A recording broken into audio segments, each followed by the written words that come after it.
Consider the lilies, how they grow. They toil not, they spin not. And yet I say unto you that Solomon in all his glory was not arrayed like one of these. If then God so clothed the grass, which is today in the field and tomorrow is cast into the oven, how much more will he clothe you, O ye of little faith? And seek not ye what ye shall eat or what ye shall drink, neither be ye of doubtful mind. This is our kingdom, a kingdom of righteousness. Praise the Lord. Praise ye the Lord. For all these things do the nations of the world seek after, and your Father knoweth that ye have need of these things. But rather seek ye the kingdom of God, and all these things shall be added unto you. Fear not as flock, have, and give alms. Provide yourselves bags which wax not old, a treasure in the heavens that faileth not, where no thief approacheth, neither moth corrupteth. For where your treasure is, there will your heart be also.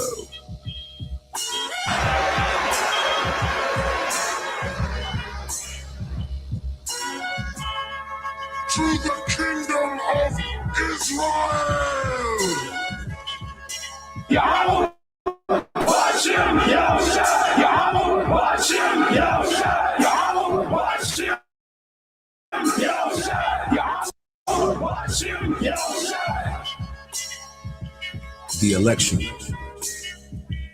an aristocracy, meaning rule of the best, a group or class considered superior to others, a government by the best men in the state, a governing body composed of the best men in the state, and that's the elect.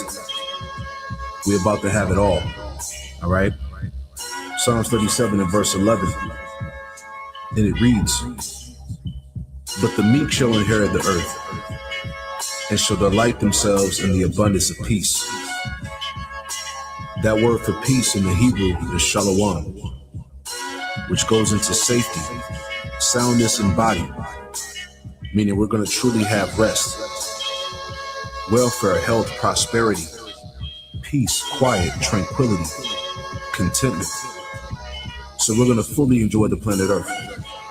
We're going to rule and exist within the Lord's creation as we were created to do.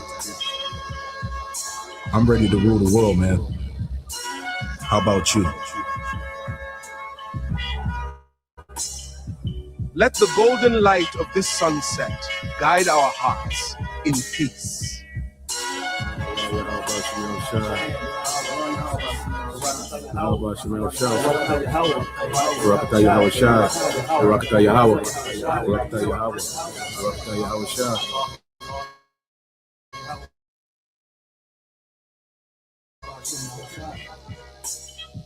You the kingdom, sell that ye have, and give alms.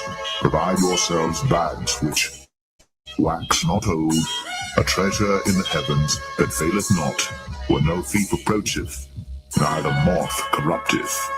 For where your treasure is, there will your heart be also.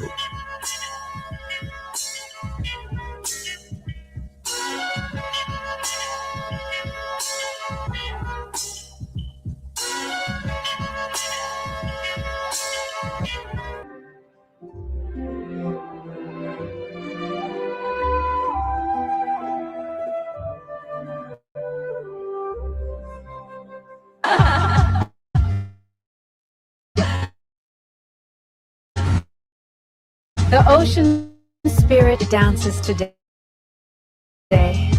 to abundance and joy and Well, this is part of our hope.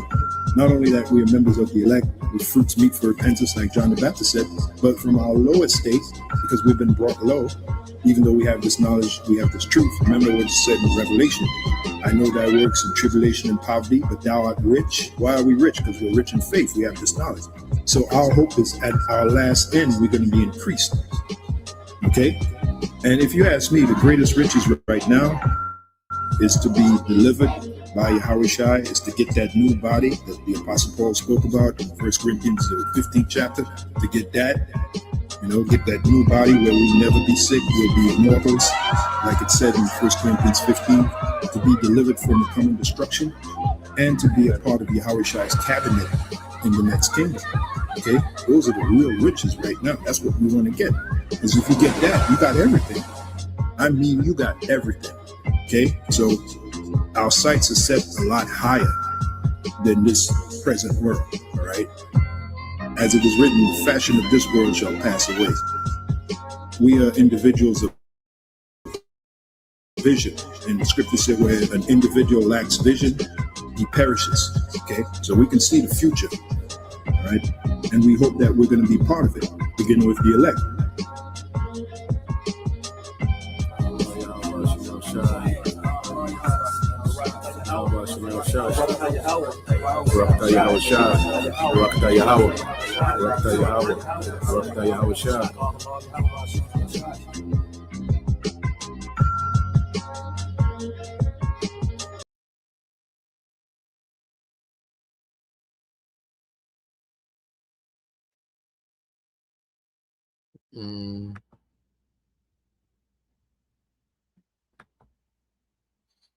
All right. Shalom. First and foremost, I would like to give all praise and glory unto Yahweh Bahashem, Yahweh Shah Bahashem, Kakwadash, and double honors unto the apostles and the elders of GMS who rule well, teach well, being great examples to his younger brothers. And peace and blessings and salutation to the whole elect out there pushing his word in truth and in sincerity across the four winds in the name of Yahweh Bahashem, Yahweh Shah Bahashem, Kakwadash, pushing to get up out of here. Shalom to the whole elect, the believers, the listeners who have came back to the obedience of the scriptures through faith in Yahweh Bashem Al Shai. All right, and what I want to get into, with this morning's news and prophecy. All right, is a new stage of war. All right, AI, continues to fail. Okay, which is all plays into the prophecies of Yahweh Bashem Al Shai. Okay, and what we're seeing playing out. All right, is the Lord is beginning, to put pressure on Esau, to go ahead with his move, when it comes to this new world order, the civil unrest, the persecution of the prophets, this war, all right, everything that we're seeing happening, is the Lord, forcing prophecy, to make Esau, run to his end. Okay, and what we're seeing is the Lord using, different nations as tools to bring about, his desired, agenda. Okay, and ultimately, which is to see America become a desert. All right, and these elites and these heathens and the militaries of these heathens, be destroyed, man. The militaries of the heathen being destroyed, and these heathens beginning with Esau going into captivity. Okay, so we're seeing the will of the Lord playing out real time, and all these moves being made, they play in our favor. Okay, and there's no one that's operating outside the will of Yahweh Bashem Al Shai. When you go here, let's get this in Jeremiah chapter 10. Get some precepts. In Jeremiah chapter 10, verse 23. And it says, "O Lord, I know that the way of man is not in himself. It is not in man that walketh to direct his steps." Okay, so there's no one that's operating on their own independent accord. Okay, no one is operating independently outside of the will of Yahweh Bashem Al Shai. Okay, and it goes from the top elite, with all this, wealth and influence, and power, all the, this technology, he's not operating outside of Heavenly Father's will, man, down to the coming man, in society, man. You see? So what we're seeing with the moves being made on every level, especially these top levels, these moves are being directed by Yahweh Bashem Al Shai, and Esau in his mind, he's moving and he's fulfilling his own agenda, his own will, because the Lord has this man on a crash mission to try to upset prophecy. Okay, Esau Edom is on a crash mission, all right, to try to extend this kingdom, and try to undermine the Most High, with a technocracy, man, to hijack the earth, to hijack creation through technocracy, man. Okay, and the Lord has them on this crash course, man. All right, because the Lord wants to make an example out of Esau, Edom, and these nations, man. Okay, but beginning with Esau, he's going to get the brunt of the Lord's anger at the return of Yahweh. Proverbs 19:21. There are many devices in a man's heart. Nevertheless, the counsel of the Lord there shall stand. Okay, so Esau has all these, agendas and schemes, and he's trying to do that to make this happen. He's trying to do this. He's trying to set this up. Okay, but all these devices that he has in his mind, it's going to be the counsel of the Lord that's going to stand. Okay, that's why no matter what angle he try to come from, and how he tries to manipulate, situations and events, and try to cause false flags, and these different psyops, and no matter how he tries to spin this thing, it's gonna end up the same result every time. Okay, and that's the elect being delivered and changed. Okay, and him losing his empire, his power, and going into captivity, man, along with the rest of these heathens. Okay, and that's the counsel of the Lord. The Lord's getting ready to establish a righteous rulership in the earth, man. Okay, and there's nothing that can be done against it. That's why even when you go here to let's go here. This is the book of Proverbs 21. So like Proverbs 21 and 30. Okay. It's the book of Proverbs 21 and 30. It said, there is no wisdom, nor understanding, nor counsel against the Lord, Yahweh Bashem Al-Shai. Okay, so there's no wisdom, okay, that's working against our power. There's no counsel that's working against Yahweh Bashem Al-Shai. It all playing in his favor, man. Okay, even Esau, attempting what he's trying to do. Okay, well, it plays in our favor, man, because the Lord wants Esau to be proud, and he wants them to think that he can pull this off. He has Esau hardened that he can pull this off, man. Okay, he thinks that he can even attempt to be the Most High with technocracy, man. The fact that he even thinks that he can attempt it, okay, is the Most High hardened this man, and there's no one that's set up for more failure than Esau, man.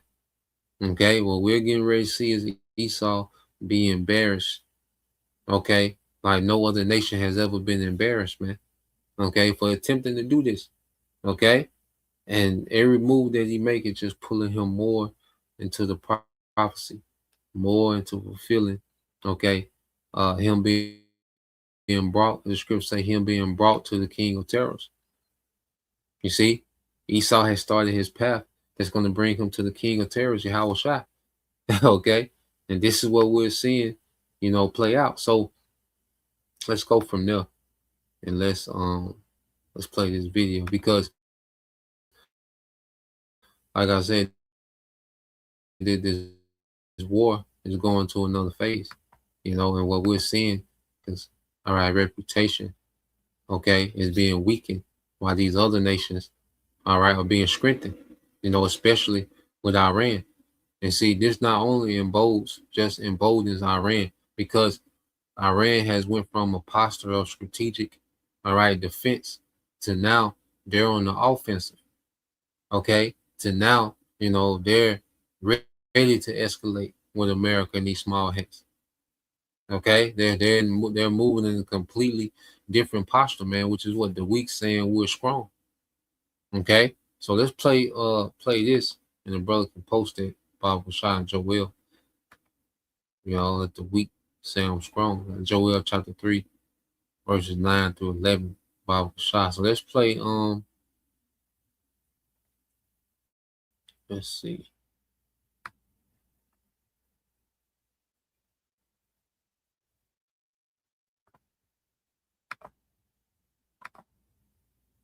Play a little bit of this, because we see because now there's this whole thing with there was an Apache helicopter that was down, and they knew it up real big, and they did that because America, they need the excuse. All right, they was pushing an excuse to directly get involved, okay, in this back and forth with the small hats and Iran, showing you what the least of the flock done drug America back into a shooting war with Iran. Okay, just as the scriptures say, the small hat's going to do it every time.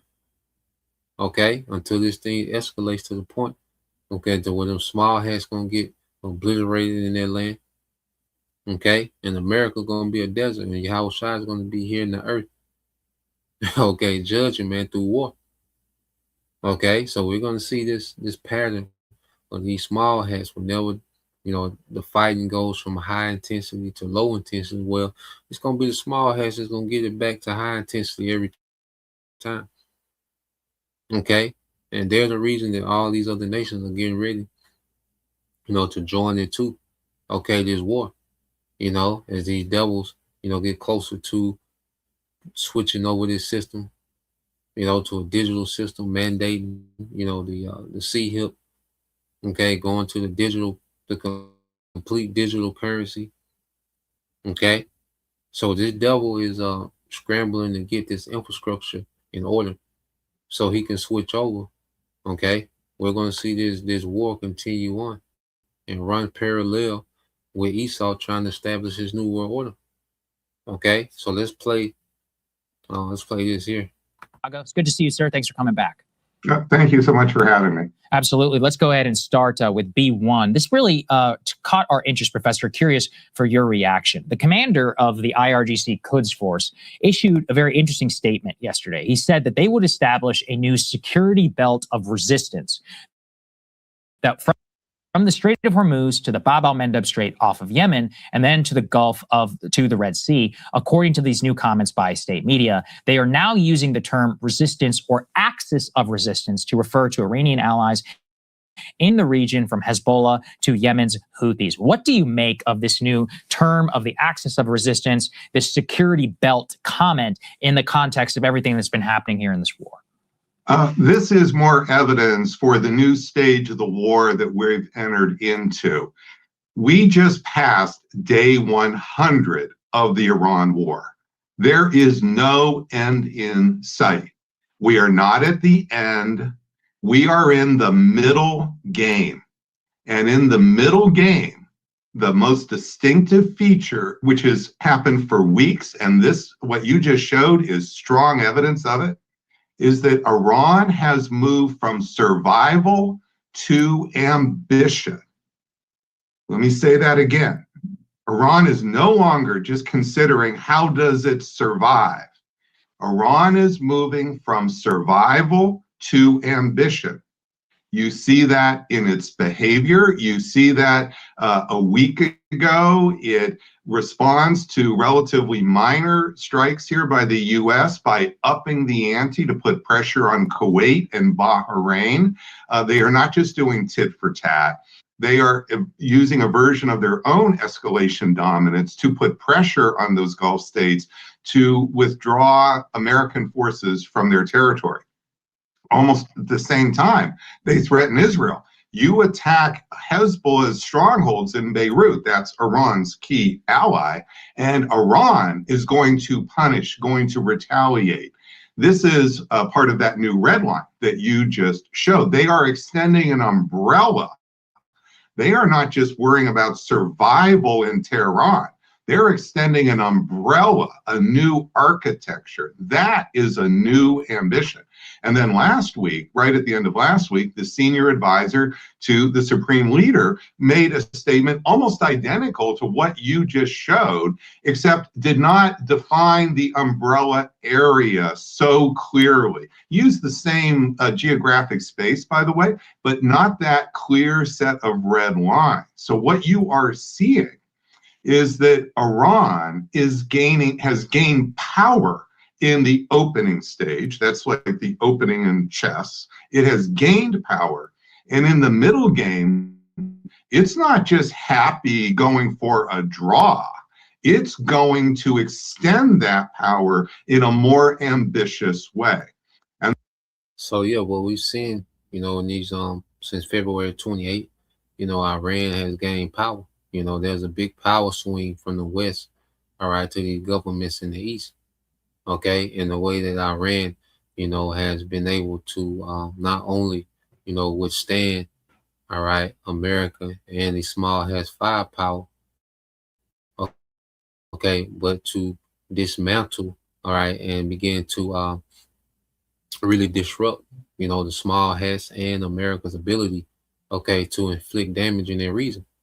Okay, now the small hats, because you keep hearing, these small hats doing airstrikes on civilians, and that's the way that they, keep this tough posture in the news, but just doing these crazy airstrikes. And people look at it, well, ain't nobody stopping them, so they must, still be some type of tough guys over there.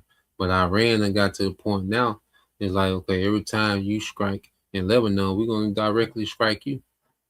Okay, so now it's not even about Iran just protecting its borders. It began to protect their region. Okay, and you have what, Russia and China behind Iran.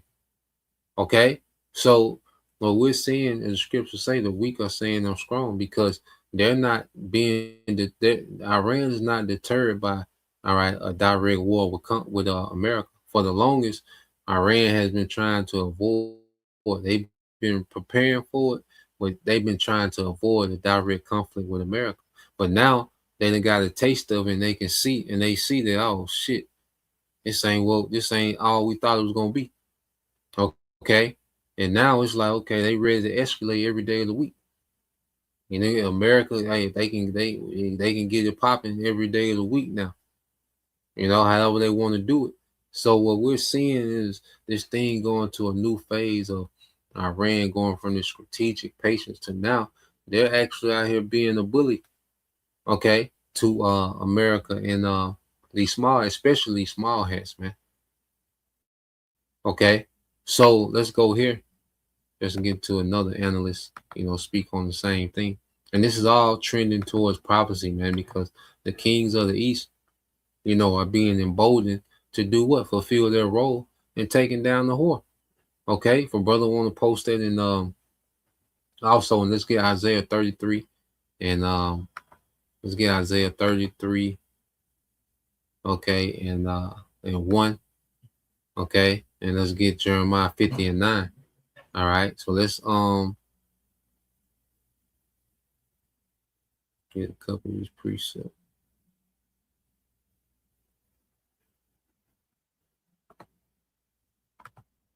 All right, this the brother servants. All right, servants for Yahushua. Joel 3 and 9. It says, proclaim ye this among the Gentiles, prepare war. Wake up the mighty man. Let all the men of war draw near. Let them come up. Okay, and this is the spirit that's in the earth. All right, and the Lord has, these nations in the spirit of war. The scriptures speak about, there's a time of every season under the sun. Well, we're in the season of war. Ain't no doubt about it, man. These nations prepared to war. All right. These mighty men, these militaries, okay. All these nations are in the spirit of war. Especially you see these nations that are mentioned, in prophecy. Well, their spirit is to go to war. Okay, that's what's on their mind. All right. And you keep reading verse 10. All right, this is brother Yashima, tribe of Judah. Verse 10 said, beat your plowshares into swords and your pruning hook into spears. Let the weak say I'm strong. And yeah, even though, countries like Iran, they have been, one of the poor countries, all right, economically, okay, where we see where they spent their money, okay, which is in weaponry, okay. They haven't been, matter of fact, let's look it up real quick.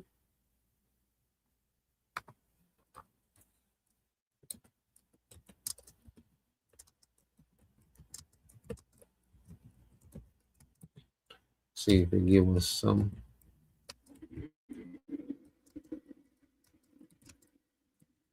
The global economy.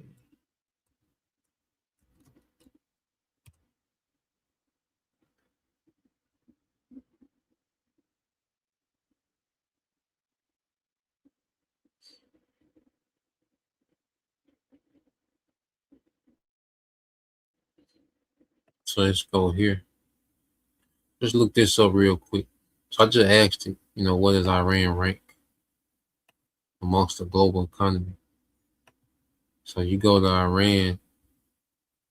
Okay, so Iran ranks 34th in the global economy with a nominal GDP of roughly 300 billion, while North Korea ranks near the bottom among rated countries, typically hovering around 130th with an estimated nominal GDP of 32 to 35 billion. So here it is, these nations, that on the lower end, all right, of economic power, where we've seen where they've invested, all right, a lot of their GDP, and it's in military.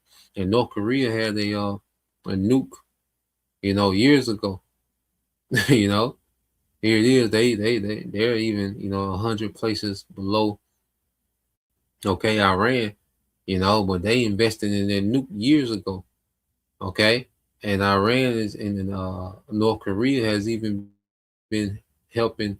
Iran has been helping Iran for decades with missile technology, man. Okay, so these countries, all right, it said their plowshares, they would turn them into hooks, which is weaponry, man. So a lot of their income has been going toward weaponry, man. Okay, which they're getting prepared to fulfill their role in prophecy. You see? So let's go back here. Let me cue this up.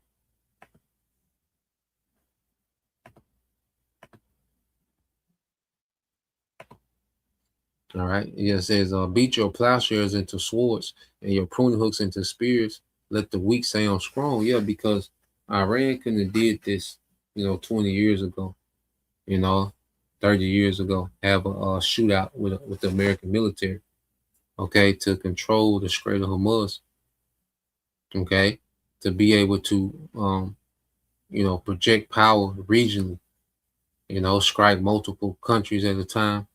All right, those GCC nations, America, all right, military, okay, in their region, okay, and also, just pummel, okay, the small hats, man. Okay, Iran didn't have that type of power 30, 40 years ago, but now they do. And that's the weak saying that they're strong. And it's just the beginning, and all these other nations, like I say, North Korea, even Russia, when the USSR first disbanded, Russia was looked at as a joke on the global stage. Okay, China didn't have, this firepower that they had, in the 70s and 80s. China wasn't a threat, okay, to America hegemony, okay, or America's influence, okay, or America's military might, okay, but now they are, okay, and this is all fulfillment of prophecy, man.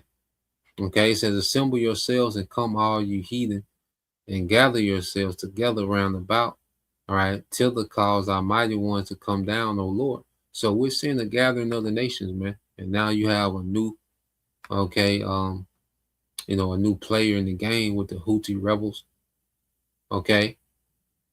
So there's more nations being activated, you see, in which even the Houthis, they get aid from Iran, they get aid from Russia as well, because the Houthis have hypersonic.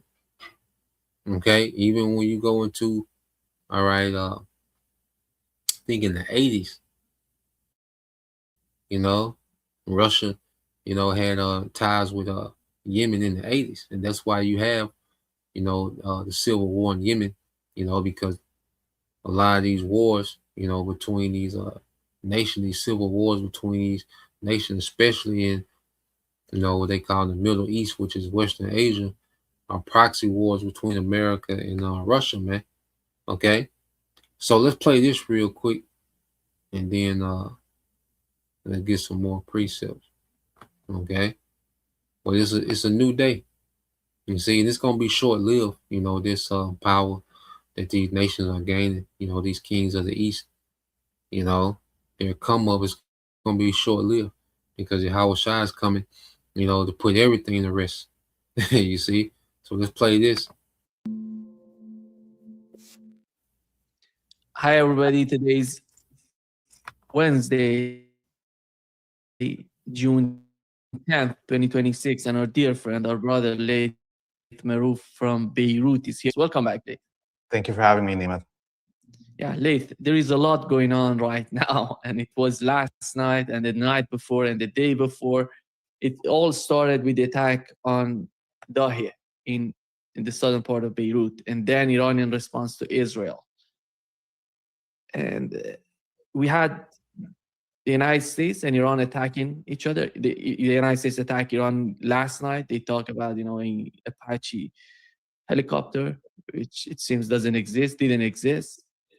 And they attacked Iran because Iran hit Israel hard, in my opinion. That's why they attacked Iran. They made something up and to attack Iran. What is the situation in Lebanon? Let's start with Lebanon, with what has happened so far, the way that the acts of resistance responded to Israel, to Israeli aggression on Beirut. Yeah, so we are living right now in a new world where all the military power balance has changed in the region since Iran was able to defeat the United States and Israel in the 44-day war. And we're beginning to see the ramifications of that.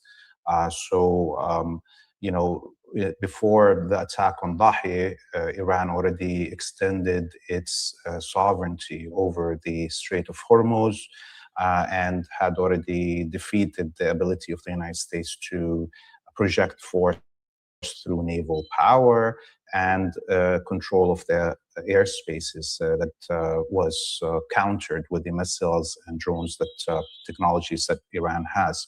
So what we see now with Iran asserting that an attack on Beirut will lead to an attack on Tel Aviv and Haifa and so forth, that is now extending the power space and dominance of Iran from being just the neighboring areas of the Persian Gulf and or its immediate neighbors to all of this triangle of the axis of resistance from Lebanon to Iran to Yemen. And I would say there's two things that are very, very important to notice here. This is the first time in the history of the Islamic Republic of Iran since the revolution in 1979 that it takes a decision to attack an adversary without it being attacked. So this is the first time since 1979. It is also double important, this point, because this time it is also the first time that it attacks an adversary, not to protect its own territory or to retaliate for an attack on its nation, but to defend a third party, meaning Lebanon, from being attacked by the Zionists. And this is the first time we see any power other than China and Russia in the instances as we saw of North Korea or Russia and China coming to save Vietnam and physically being involved in those wars.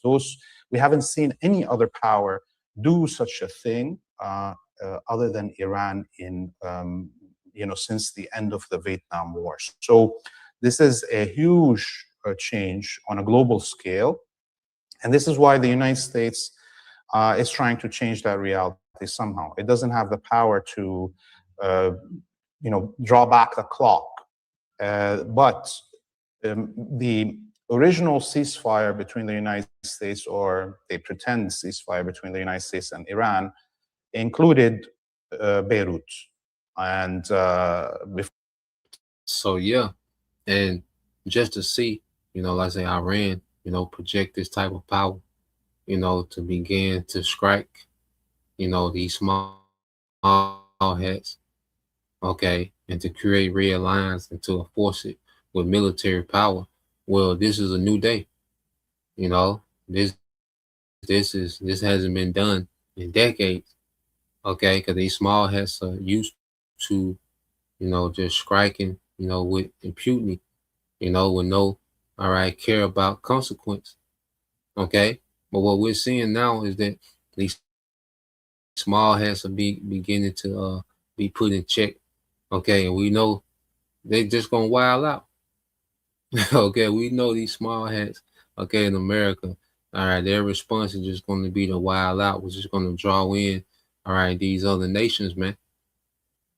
Okay, because conventionally there's nothing they can do, okay, because America, those first 44 days, America conventionally, of course, they got nukes, okay, and they could hit, essential infrastructure in Iran, okay, and Iran can hit, okay, essential infrastructure in Israel, okay, and in those GCC nations, okay.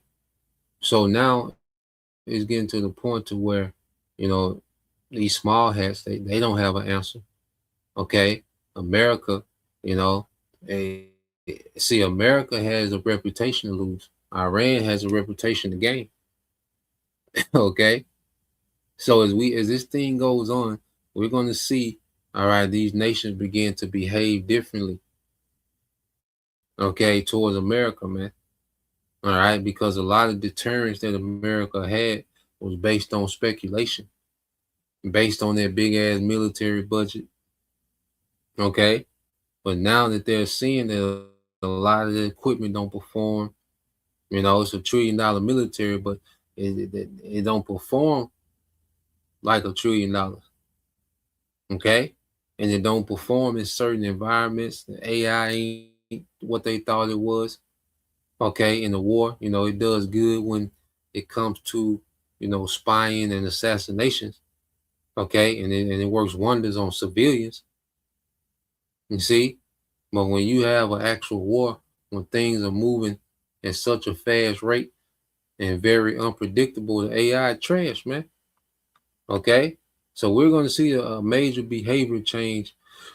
All right, in these nations, man. So let's get a few precepts. This is the book of Isaiah 33:1. It says, "Woe to thee that spoilest, and thou wast not spoiled, and dealeth treacherously, and they dealt not treacherously with thee." It says, when thou shalt cease to spoil, okay, because America is losing its ability to spoil these nations. There was a time where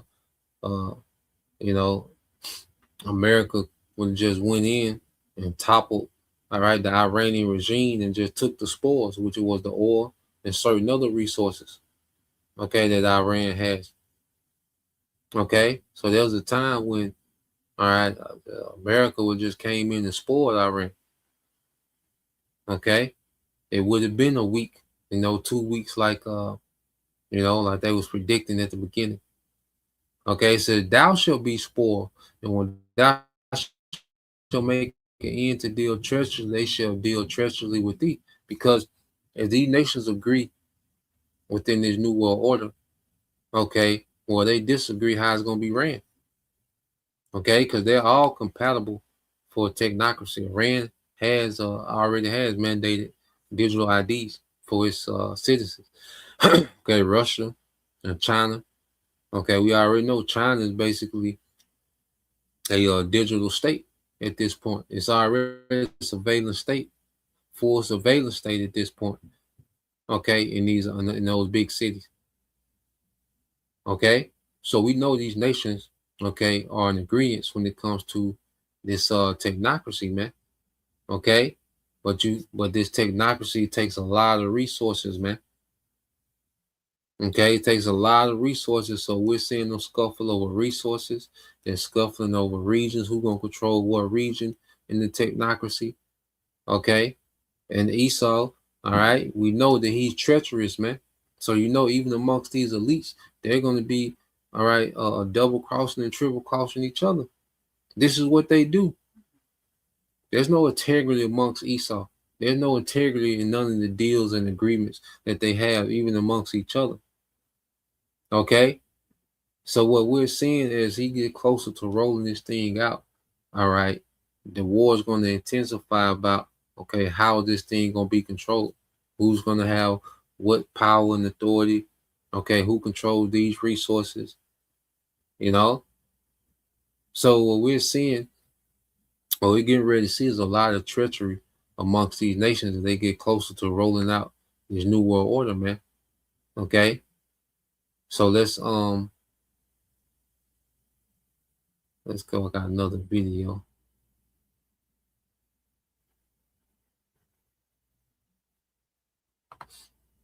Let's get this real quick. And if a brother could post that Jeremiah 50, I think it's Jeremiah 50 and 9. You know, because it's the Lord. You got to understand, it's the Lord that's doing this. The Lord wants these nations to destroy America. All right, the elites want a new world order. All right, the Lord wants America destroyed and the elites to go into captivity. Okay, so it's going to be a conflict in interest somewhere. Okay, and it's not going to work in the favor, all right, of, you know, these heathens. None of these heathens, man. You know, America, Iran, you know, China is not going to work in any of their favor. Okay, everyone's playing their part. Everyone is a tool that the Lord is using to bring about His will and His purpose, man. It's the book of Jeremiah, chapter 50, verse 45. It said, "Therefore hear ye the counsel of the Lord, that He have taken up against Babylon, and His purpose, that He have purpose against the land of the Chaldeans." So the Lord has a purpose, man. Okay, it's going to destroy Esau's new world order ambition, man. You see, Esau got his vain ambition of this technocracy, but no, the Lord has a purpose against these devils, man. Okay, and we're seeing this purpose play out. Okay, and it's going to continue to build up and escalate. And what we're seeing is this new stage of war, that these nations are becoming more emboldened. Okay, Iran not worried about a direct conflict with America, man. All right, they welcome it. Okay, they in the spirit now where they welcome it, man. And they have the full backing of Russia and China. They're getting intel and intelligence and weaponry from Russia and China. Okay, so we're just watching, you know, this thing going to a new stage, and it's going to keep going to a new phase until it's just all out war. Okay, in the earth, man. And it says, jumping down, it says, "Surely, okay, the least of the flock shall draw them out. Surely he shall make their habitation desolate with them." Okay, because it leads to what? America being the desert, the small hats, okay, getting obliterated out their land. Okay, so it all ends in the will of the Lord, the purpose of Yahweh Bashim Shai being fulfilled. Okay, and He wants America desert, and He wants our land cleansed with fire, man. You know, and all you heathens completely eradicated out their land. You know, in preparation for the true Israelites to return to their land and for their land to be built up. Okay, with splendor, man. You see, we're going to build, you know, Jerusalem, the land of Israel, is going to be built up, man, with you know, glory. All right, that the earth has never seen. Okay, so this war is working in our favor, man, and it's gonna bring in Yahweh, which is gonna deliver His elect. We're gonna be changed. The new covenant, man. You see, it gets better for us, man. It gets worse for everyone else, man. Even through the persecution, the tribulation. Hey, so what? We dead to this world any goddamn way. We have nothing to lose. Hey, we going into Jacob's trouble. All right, this time of tribulation with nothing to lose on this side, man. We have nothing to gain and nothing to lose on this side, man. Okay, but we have everything to gain and being faithful to our power in these times, man. You know, so let's get this real quick. This is the book of Jeremiah. All right, 50 and 9. This is the brother Tazwan Hopeful Elect. It said, "For lo, I will raise and cause to come up against Babylon an assembly of great nations from the north country, and they shall set themselves in array against her from thence." All right, from thence she shall be taken, man. Okay, their arrow shall be as of a mighty expert man, none shall return in vain. And this is what we're seeing. Okay, and this assembly, okay, of great nations begins with Russia from the north. Okay, but then you have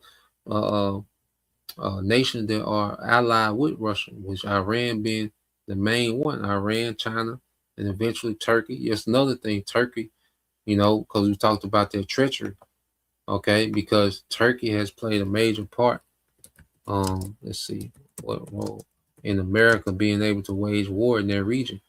You know, they use, you know, they use Turkey, you know, airspace and airstrips, okay, to wage war in their region. Okay, let me see what role.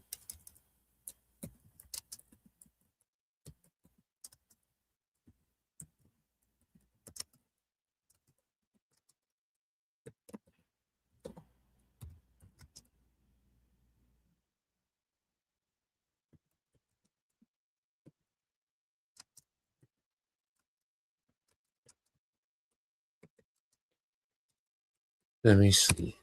Cause they say Turkey is gonna be a major shift. All right, so let's go here real quick, just to look it up. And like I said, this plays part in their treachery. So when you go to let's get this real quick.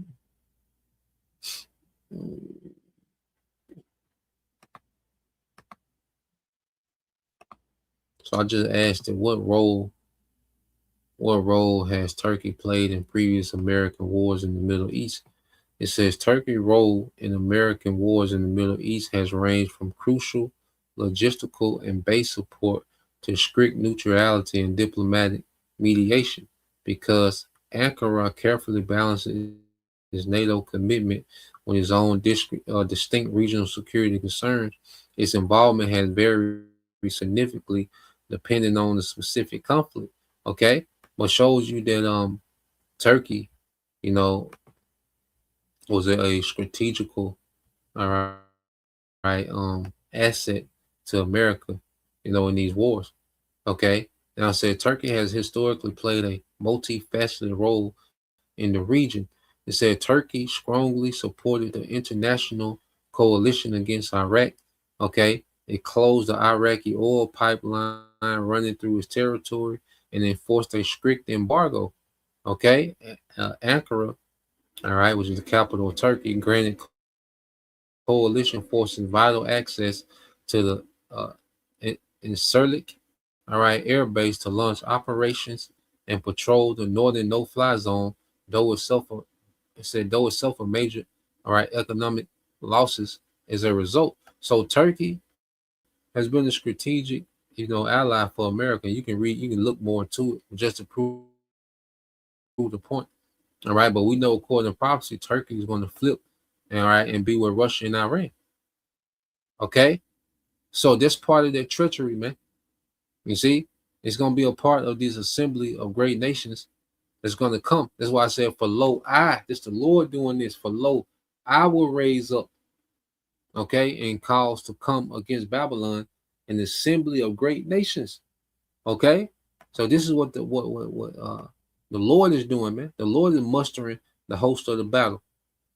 Okay, the elites are behind what the Lord got going on. You see, they're behind. They're steps behind how the Lord got this thing mapped out, man. Okay, and it's not going to work in their favor. Okay, let's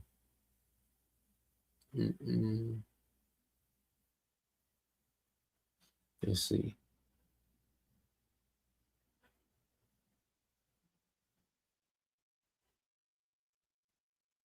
So let's go from there. I want to play this.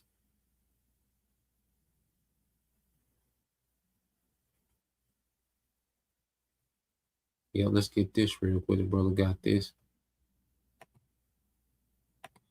All right, this the brother Yashimai, tribe of Judah. Isaiah 13:4 said, the noise of the multitude in the mountains like as of a great people. And this is speaking about the nukes. A tumultuous noise of the kingdoms of nations gathered together. The Lord of hosts mustered, all right, the Lord of hosts mustered the host of the battle. So it's the Most High that's agitating this war. Okay? He's agitating this thing, man, to fulfill his will. You see, the elites got, you know, whatever they got, man.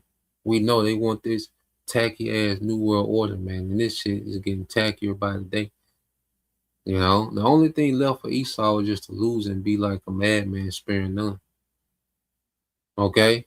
Because his strategic is getting trash, man. His strategic is becoming trash. Okay? The only thing really left for this devil is to be a madman, sparing none. To lie on the prophets. Okay?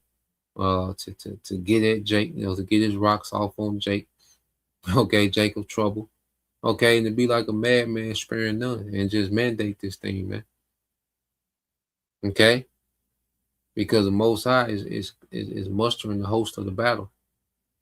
Okay, and it's going to destroy Esau's New World Order ambition, man. It says they come from a far country, these nukes, from the end of heaven, even the Lord, and the weapons of his indignation to destroy the whole land, which is America, man. Okay, so you know, there's been talks about Iran having nukes, man. You best believe they got them. Okay, and America, you're gonna find out, okay, when they're shot off. Okay, that question is gonna be answered. Okay, if they got nukes and how many they got, well, it's gonna be answered. Okay, in the days to come, in the time to come. Okay, in the time to come, man, when it gets to that point, when the devil has, you know, did what he needed to do, you know, with his New World Order, okay, and the CHIP is mandated, all right, and it's open for this war to go nuclear, man. Hey, you're gonna find out everybody got nukes. Okay, might be nations not even talking about got nukes, man. It's gonna be shot over here, man. Everyone that been in the boat spare no arrows, man. Okay, so let's go here.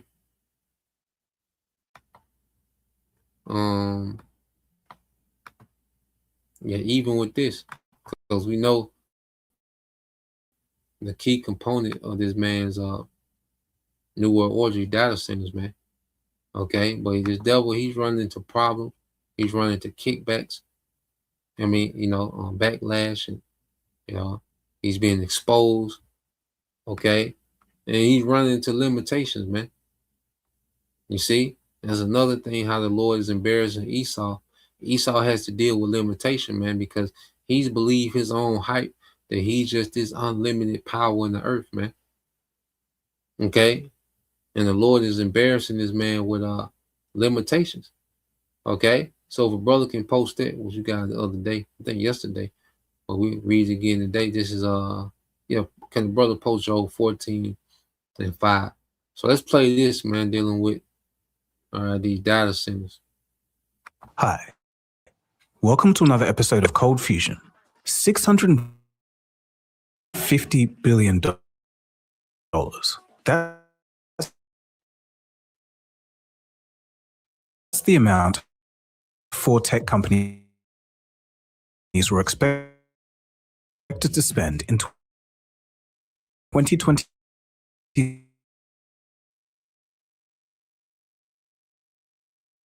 Kilometers. Clear plan is to get this to 2030, and yet with so much money allocated to this, nearly half of the data centers planned to open in the US this year have already been delayed or cancelled outright. According to a report by Bloomberg, around 140 data center projects were supposed to open in the US this year. Together, they represent roughly 12 gigawatts of computing power, enough energy to power 9 million homes. But there's a problem. So far, a third of them are actually being built. The rest just sits entirely on paper, press releases and announcements. In another report by the Financial Times, the data centers that are actually being built will likely face major delays. The companies involved in building them may deny that there are any delays, but satellite imagery says otherwise. But if you go and look at Microsoft, for example, none of the data centers that they have announced have broken ground since 2023 have actually been finished. The Fairwater data centers, they've said that was fully complete. It's not even half complete. It's one of the strangest things I've seen in history. But beyond just the completion issue, the general public hates data centers. Between infrasound noise making people sick, polluted water, higher energy costs, and a myriad of other problems, people have had enough. Because who's actually paying the price? Not the shareholders, not the companies collecting tax breaks. It's ordinary people. Homeowners, families, communities, those who happen 100 meters from one of the facilities, haven't got much say in the matter. So here's the question. If the world is spending so much AI infrastructure, how is it possible that that very infrastructure itself is falling apart before it even gets built? And is this finally the sign that many have been predicting? Let's get into it. Watch the FIFA World Cup 2026 live on Fox 1, June 11th through July. You are watching Cold Fusion TV.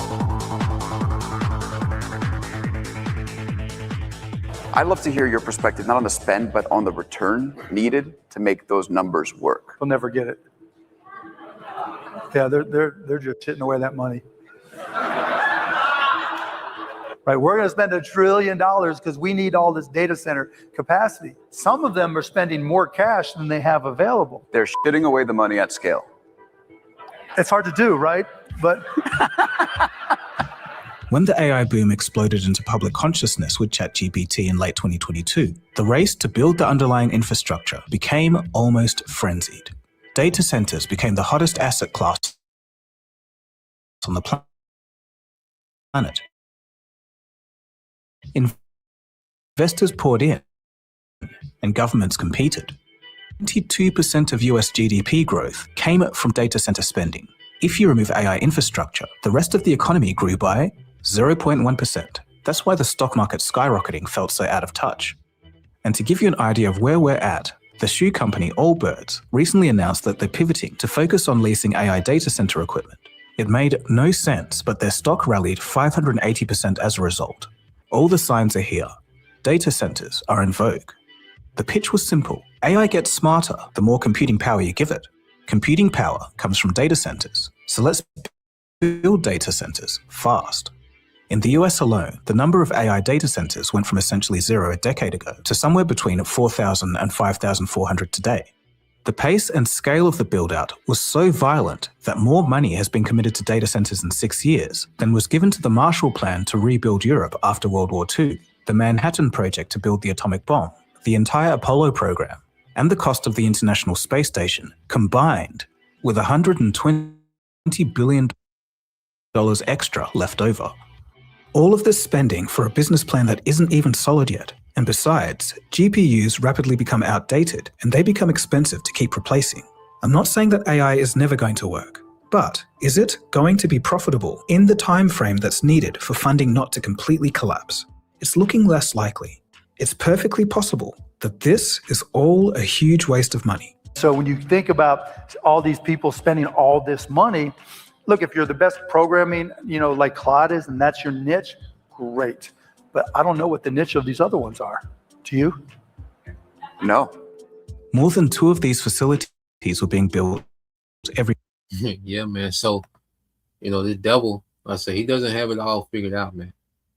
Now the devil, of course, he has a few things up his sleeves, for the masses. Okay. But as we know, his attempt to be the Most High is going to be an epic failure. Okay. His attempt to use technology, all right, to control the earth, to hijack existence, to try to control everything with the AI. It's going to be a failure, man. Okay. At the end of the day, it's going to be a complete failure. And we're watching it, man. He's limited, man. This devil is limited in what he can do.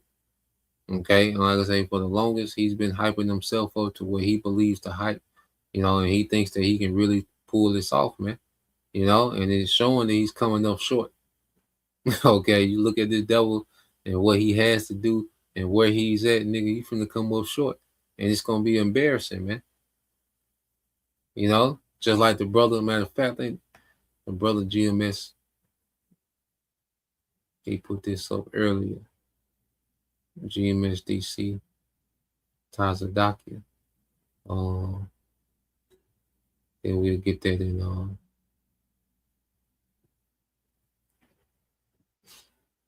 Thought the brother put it up earlier. Let me see. Oh, here we go.